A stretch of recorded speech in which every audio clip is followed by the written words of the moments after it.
I heard, I think it was Wildy and Tausch talking earlier today, and I don't want to put words into Wildy's mouth. You guys know I watch that show pretty much daily. I really enjoy it. I love Tauscher. I think Wildy does a great job with what he does and kind of the angle he brings and storytelling aspect of the Packers and this and that.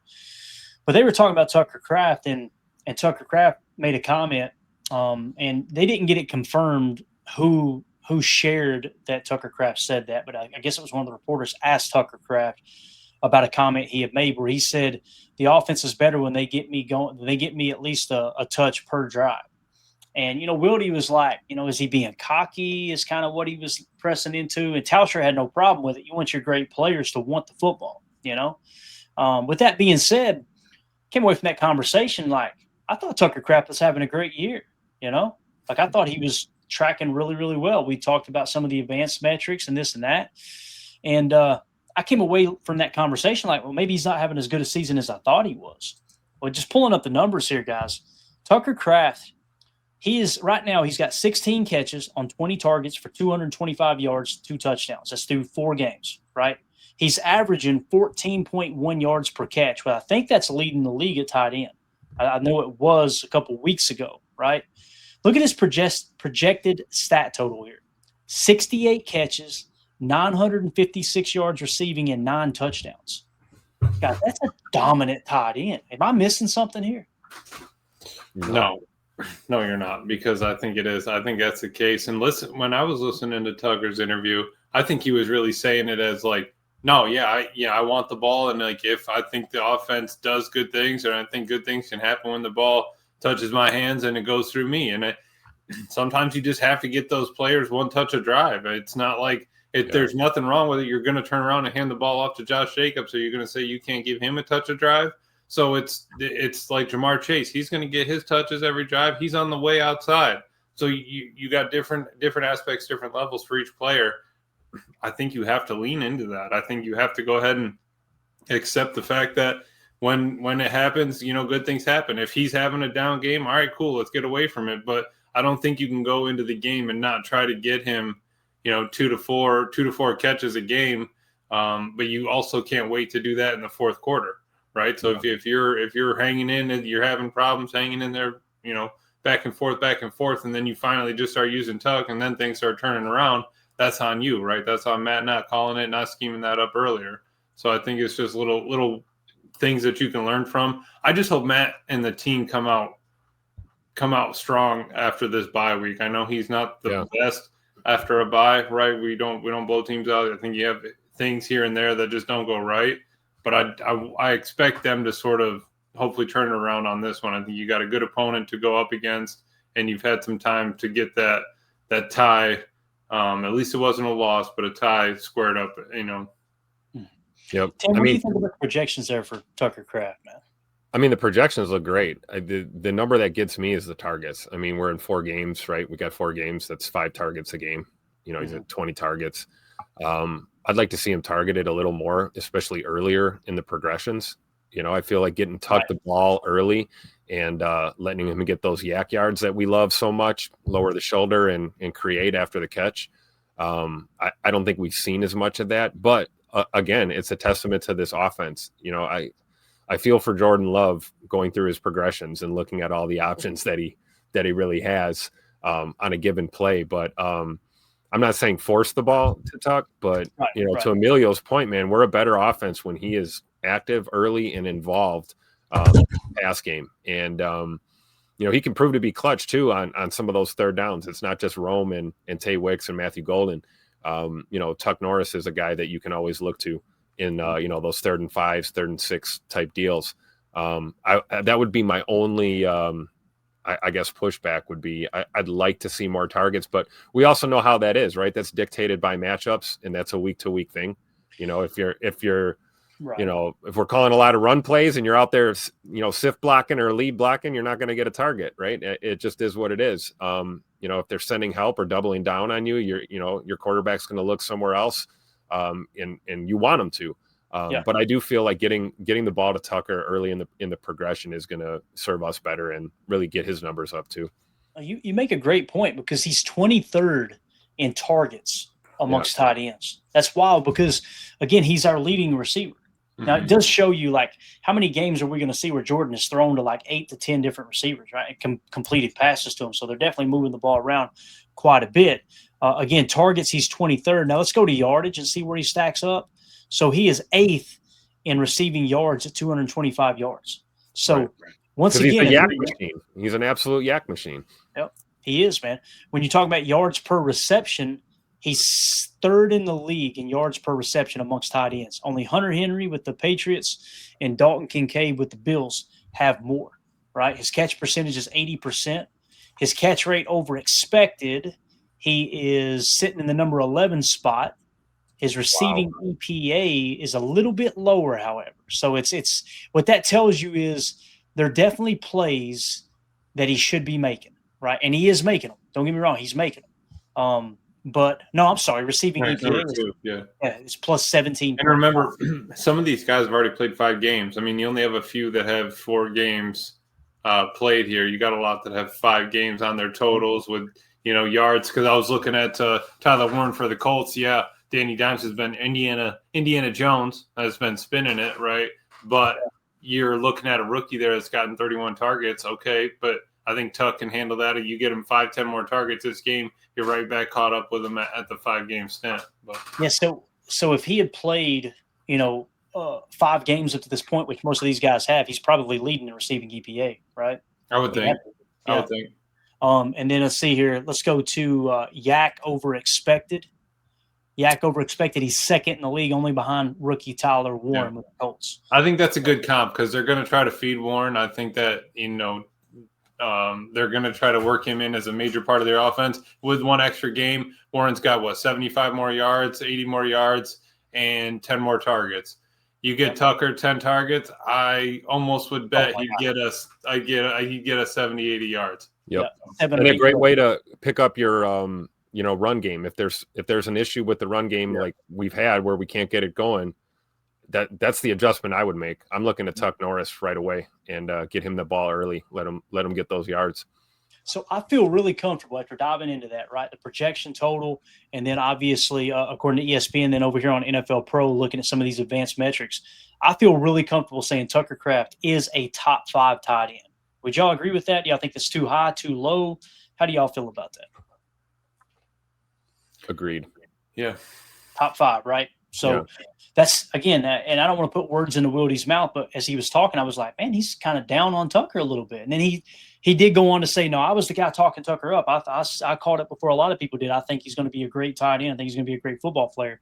But it's just, what else do we expect him to do? He's leading the team in receiving on, far fewer targets than most tight ends are getting.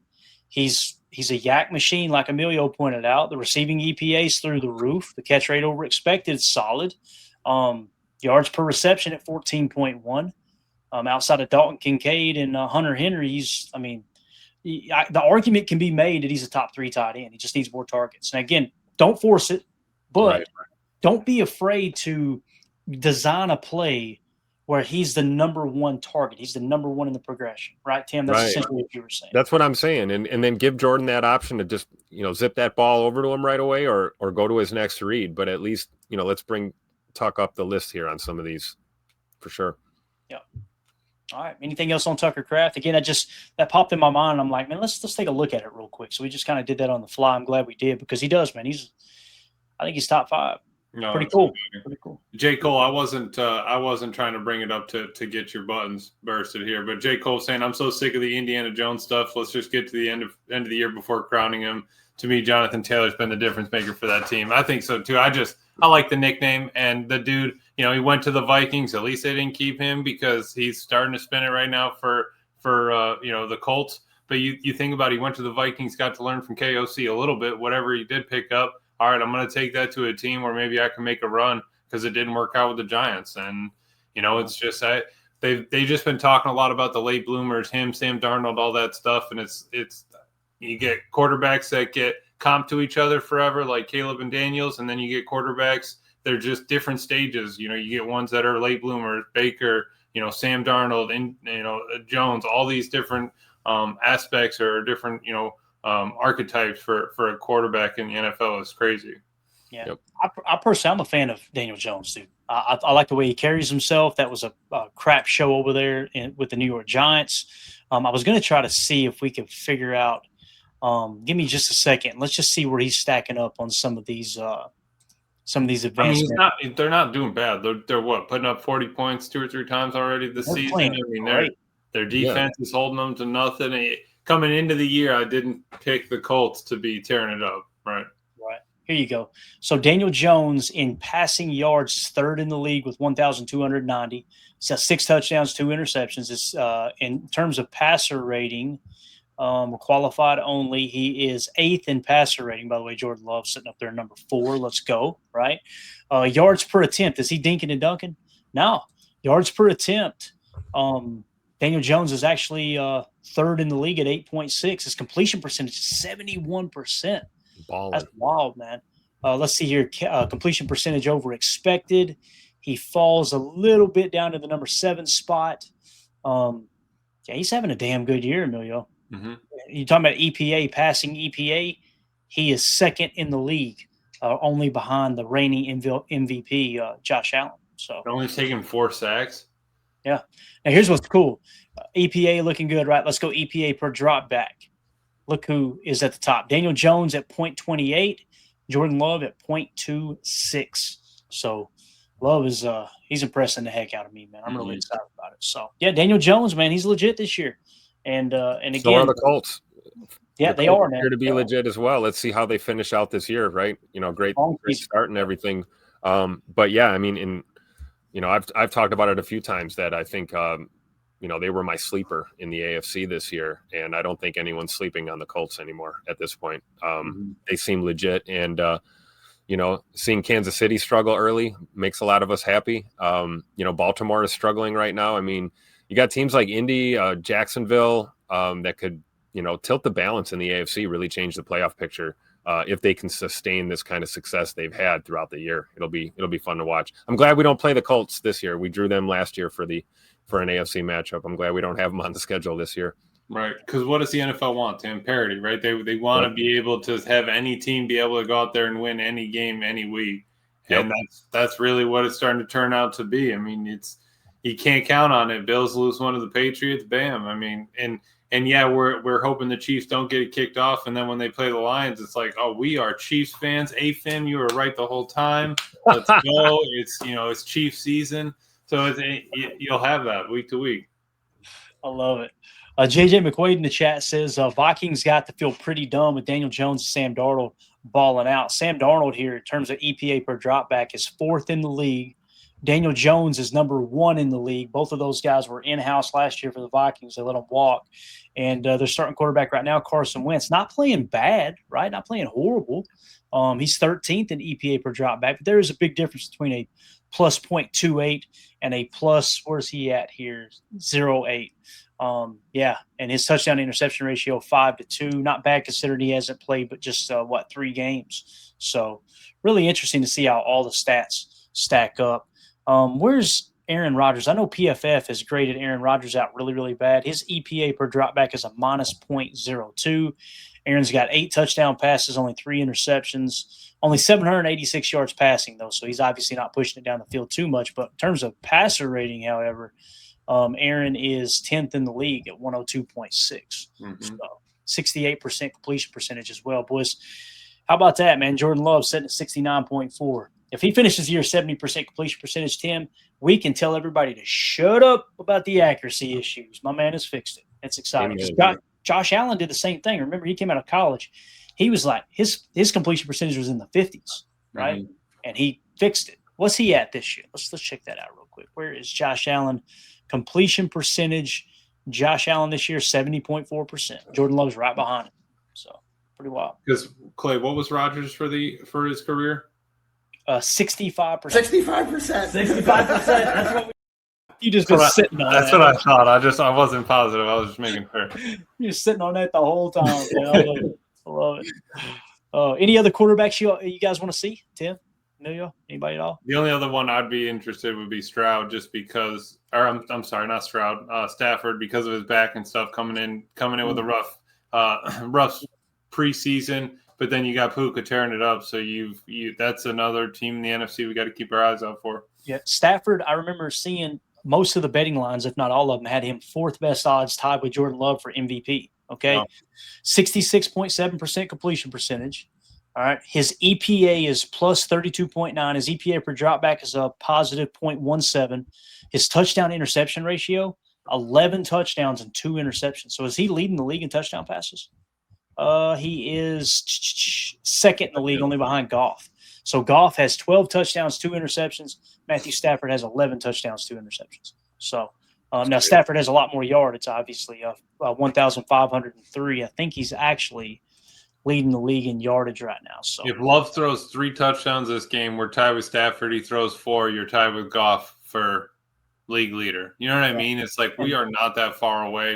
Our offense can put up 28 points against the Bengals. And then just like on Madden, in your franchise mode, you're going to get that breakout scenario. You're going to meet with LaFleur in the office and going to go, hey, how do you want to attack this week? You set the goal low, guys. Under promise, over deliver. Pop that star up the superstar trick. Yeah, the beginning of the season, you always expect you're going to make the Super Bowl, right? Set your high real high, and then every player it's real low so that we can get extra XP. And that's not even adjusting the sliders like Clay does. I don't need to go in there and be editing the players, turning them all 99. We can make do with what we've got. Deadfish says, I got Stafford as my backup quarterback behind Love. Let's go, man. That sounds like a pretty solid quarterback room right there, fantasy-wise. Is that in our fantasy league, Deadfish, by chance? Are you in ours, or is that just in another fantasy football league? Which we need to get some updates on that, man. I'm eager to see who's winning those for sure. Yeah, we'll have to check in with the beard here and get our update from the commish. Damn, J. Cole said, I'm in 2053 in Madden. I need to retire. Jeez, Pete, Jay. J. Cole playing a season a day over there. J. Cole, we're drawing Social Security with his coach, man. That's unbelievable. How old is your coach, bro? That's good stuff, though, for sure. All right. Cheesehead Murph, you missed the opening segment. We talked about this. We'll hit on it for you, man. We appreciate you swinging through. He said, who's going to kick this Sunday against the Bengals? McManus hurt, isn't he? So Matt LaFleur said it was a major concern, and then McManus came back and said he's playing Sunday. So, of course, you guys know how that goes, right? I mean, obviously, if coach decides to shut him down, he's going to shut him down. And this would be a game that you could afford to miss him for sure. So, yeah. Anything else, boys? Anything at all? No. Hopefully McMoney's better tomorrow. Maybe it's just, minor, right? Let him do a cold plunge, get some E-stim, whatever he's got to do, get that leg good enough to hit some extra points for us. We'll be all right. Let's take a look real quick at the season leader receivers. We got a few minutes here, all right? We came this far. We might as well stretch it to an hour 20. So yardage obviously is not going to stick out for anybody on our team other than Tucker Kraft, but just strictly wide receiver. Let's go wide receivers here, all right, across the league, and let's see who is leading the league. So Puka Nacua at 588 yards receiving, then JSN, Justin Jefferson, Emeka Buka, boys. That dude.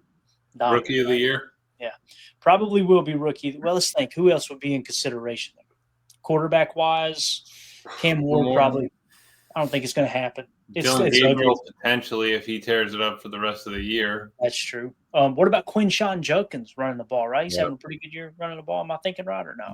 Yeah, that's true. And then the tight end we mentioned just a second ago. Who was that? Tyler Warren. He'd be in the hunt.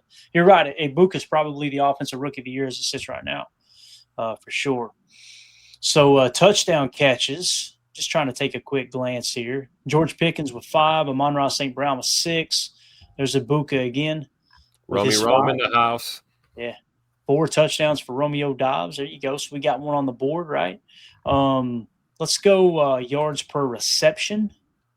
Bam, Tutu Atwell, 41 yards per reception. He only got 4 catches. Nice. All he does is catch bombs. Look at Malik Heath, boys, 23 yards per reception. I know he's only got 2 catches, but he's only been targeted twice too, right? Dog. That's absolute dog. 100% catch percentage, dude. Got to stick him on the gloves.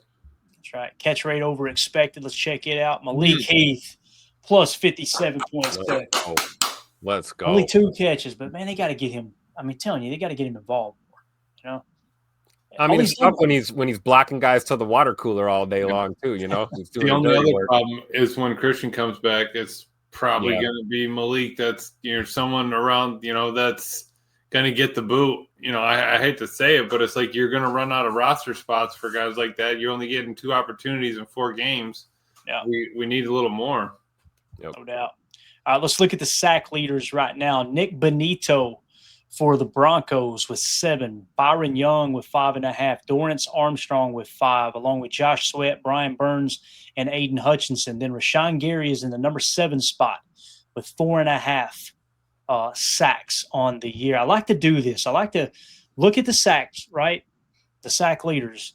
Now let's look at the stop total here.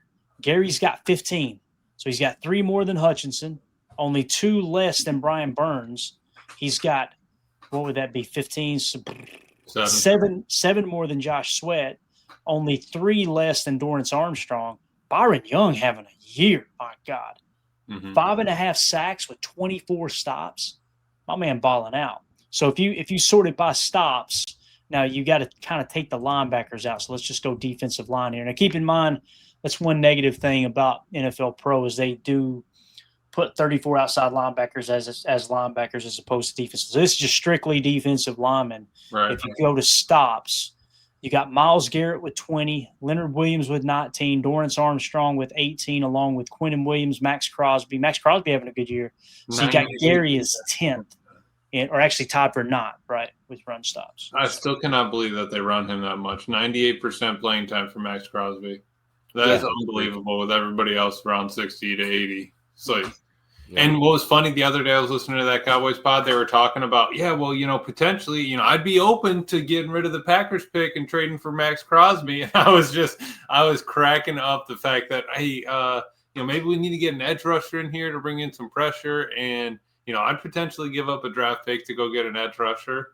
Like, oh, man. And Deadfish makes a great point. Only 4 games for Gary, right? Yep. So obviously those stops are going to go. I mean, if we played 4 games up to this point, he's averaging roughly, a little over 3. So he would actually be in the 18 mark, most likely, if he continues up this pace. So he would be in the top 5 in run stops if he had played 5 games as well. All those other players on this list have played 5 games, it looks like. So the other thing to look at, too, is we're sorted by run stops.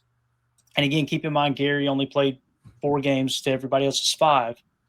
When you look at the quarterback pressure rate, okay, what place would he fall in terms of sorted by run stops?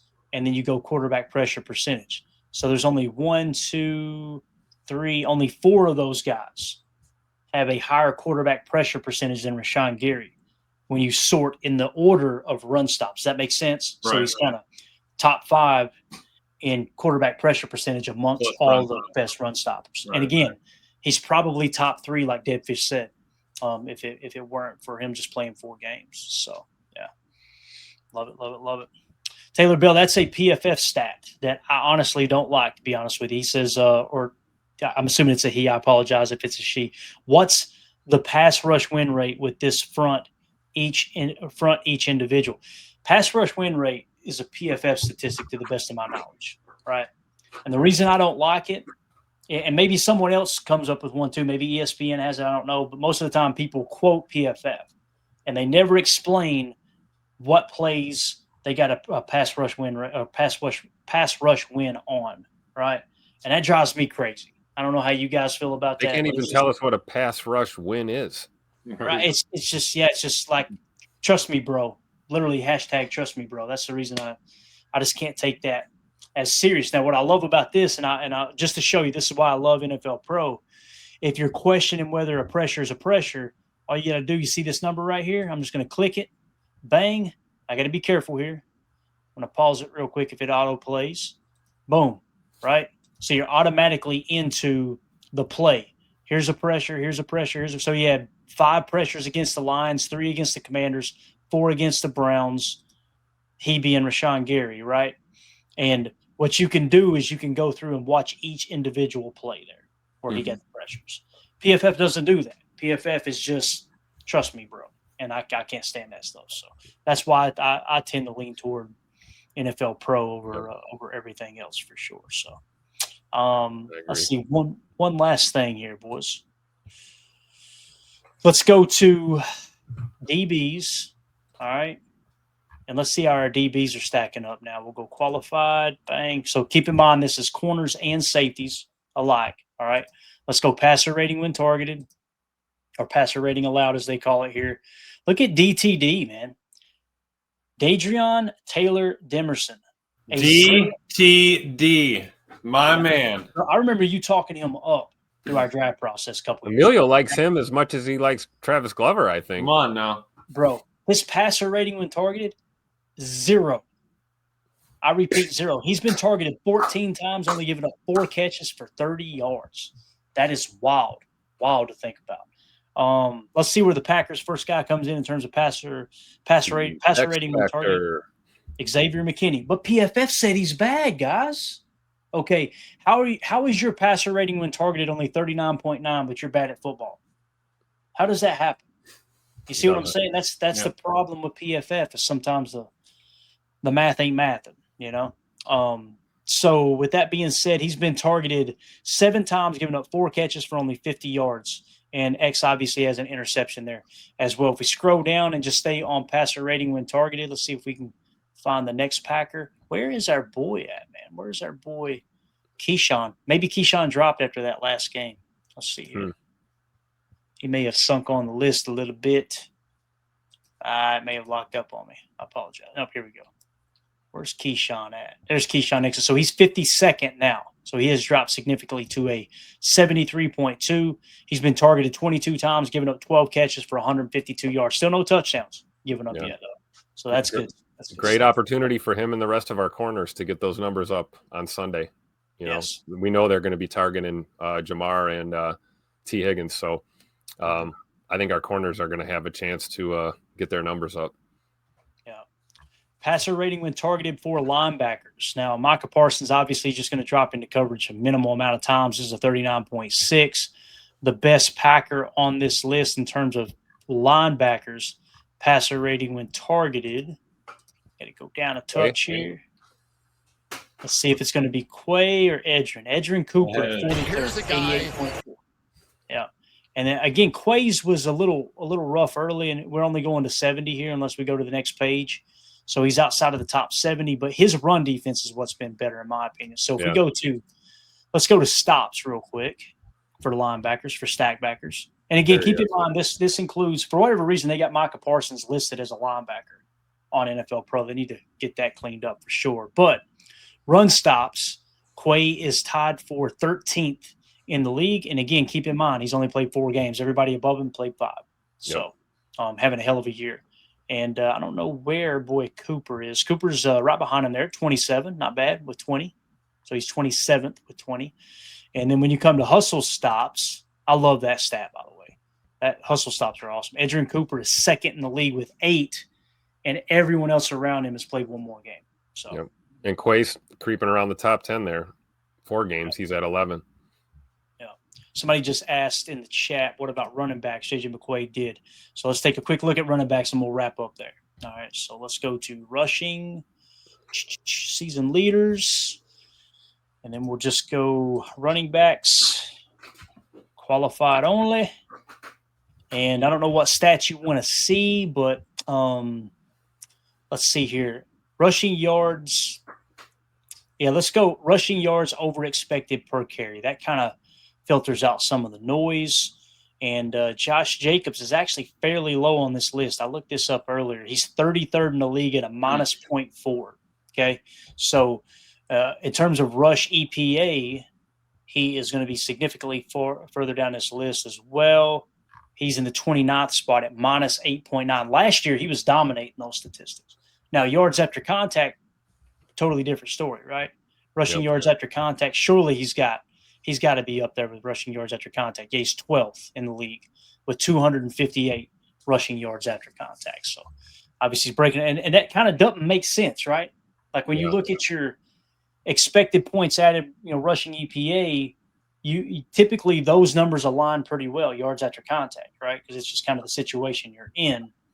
Did you make the most of it? So that math is kind of not math in there, to be honest with you. But in terms of touchdowns, what's he got? 4 Where's he at in rushing touchdowns? So he is tied for fourth place with Derrick Henry with 4 rushing touchdowns. So I think he's going to be fine. I think this week he's going to get on track, boys. I really do. Yeah, he's going to add his 5th and 6th on Sunday. Let's go. Get him over 300 yards. Get the ball rolling. Yep. Yeah. I'd like to see Josh, well over 20 rushing attempts, on Sunday if we can do it. Yeah, that would be awesome. Just trying to take one last glance here. Yeah, so his rushing yards over expected is a -29. So we got to get Josh Jacobs going this weekend for sure, man. For sure. Yeah. Let's see has anybody cracked the 20-mile-an-hour mark? They have. Looky here, boy. Jonathan Taylor has cracked 20 mile an hour 4 times this year. Holy cow. Wisconsin's finest right there, right? How about Derrick Henry doing it twice? That's crazy. Jahmyr Gibbs doing it twice.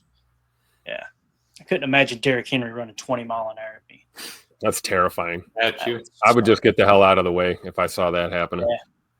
Give him the old Olay, right? Absolutely. I'm out here. Yep. Tim, tell everybody about our giveaway we got coming up here, man, that's attached to a great cause, my friend. Oh, yeah, absolutely. The whole month of October, we partnered up with Operation Horses Heal. Check it out, operationhorsesheal.org/how can I help. It's a great cause. It's helping our veterans, active duty military members and their families as well, giving them the space and environment to allow for their own self-guided wellness journey, doing some equine therapy with the horses. Each donation that you guys provide is going to get you entered to win an autographed Romeo Dobbs jersey, courtesy of Clayton and Mandy, and of course the good folks at Pristine Auctions as well. It's a road white jersey signed by Romy Rome himself. You've got the whole month of October to support this great cause. You can scan that QR code in the upper right as well. It'll take you right there. But make sure you go to their website and check out what they're doing over there in Westboro, Wisconsin. Big shout out to Rachel and her husband Rooster, doing big things for our veterans. OperationHorsesHeal.org/how can I help. There you go. Again, guys, it's just get yourself into the contest to win an awesome piece of Packers memorabilia and also help a great cause, more importantly, there, obviously. So, all right, boys. Anything else? We good? Ready to go. Ready to go donate to OHH. Let's do it, guys. There you go. Yeah. Appreciate everybody in the chat tonight. You guys were awesome, man. The chat was on fire. And we'll be back tomorrow. Tomorrow's Friday, right? Yeah, we'll be back tomorrow for sure. We'll be back tomorrow at 6 p.m. Central for PTA Live, and we'll dive into the game plan. We'll take a detailed look at, if I have time, what I'd like to do is break down some of the personnel and see exactly, all right, they like to run a lot of 11 personnel, the Bengals do, but what's the set they like to play out of? Do they go dub set? Do they go trips or tray? What is it they like to do? Do they go 3x1 or 1x3 and kind of get an idea of what we're expecting to see on Sunday as they come into town to face the Packers at Lambeau. So that being said, appreciate everybody. Hit that like on the way out. Hit subscribe if you're new here. Thanks for making us a part of your evening. Make sure you click that bell icon so you're notified every time we go live moving forward. Also, if you want to support what we do here at Packer Fan Total Access, just go to patreon.com/Packer Fan Total Access. $3 gets you access to everything in there. Didn't plan on creating that site. People were like, hey, I want to support the show. So I just created a Patreon group. Emilio was one of the first people to join the Patreon group when I created it. There was nothing, was there, Emilio? It was just Patreon. You just here's come on. So just Emilio in there updating the draft board all the time, right? So now you guys got access to our draft board from last year, and we're updating the PFF grades in real time there. We're also going to start to put together a draft board for this coming draft, so you can kind of see, all right, here's some of the upcoming rookies for the draft. You also got access to the chats. Everything in there. And if you're a member of the $3 tier or higher, you're going to be entered into the giveaways moving forward as well. So during the post-game show this week, immediately following Packers Bengals, we're going to be giving away an autographed Marshawn Lloyd card, so a rookie card. So just make sure that you're a member of the Patreon group, and we'll throw your name on the wheel, spin that sucker, and give it away. So appreciate everybody tonight. Y'all have a wonderful evening. As always, let's go out and be the change we want to see in the world. And as everybody's saying in the chat, go Brewers. Got a lot of Brewer friends in here, so hopefully they can pull it out tonight and bury the Cubbies. They're in Chicago again, right, Tim? Am I thinking right? Yeah, I believe so. All right. So there you go. Go Brewers. Everybody have a wonderful evening. Take care. Here we go. We're out. Bye, guys.